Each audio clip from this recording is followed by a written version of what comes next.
Alright, this is my review for Archer and Armstrong Volume 6, American Wasteland.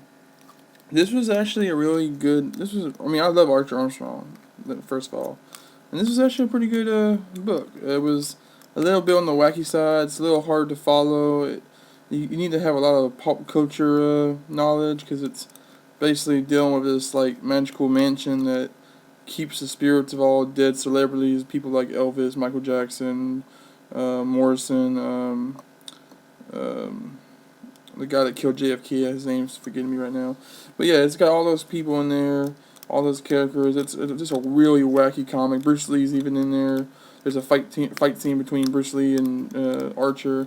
There's just so much going on in the story. It's sometimes a little too much, a little hard to follow. But if you can get past that, it's pretty good. Story's pretty good. Like I said, it's kind of hard to follow sometimes. At least I found it was. It doesn't. There's a lot of time travel thrown in. There's a lot of really crazy visuals and situations, and it was a lot of fun. It was a lot of fun to see these crazy situations arise and all these different really weird things. Just it was crazy. Like stuff like like for example, the Bruce Lee and Archer fight is just something you don't see very often.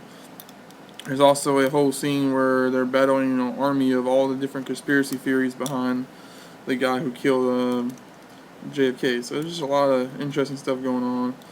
The art was pretty good. It's the same art that Archer Armstrong always has, which is really solid art. It's on the comical side, but it works.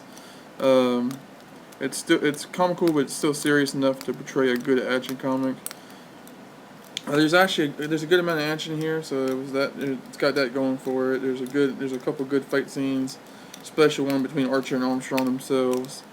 I feel like Archer's a little too strong nowadays with all the hardcore powers he's gotten, but I feel like they might have a hard time making challenging stories for him to overcome, but that's okay. If I had to give a rating to this book, I'd probably give it about probably a good 4 out of 5, maybe a 5 out of 5. I'm feeling generous because it was a really good story. Alright, thank you guys for watching.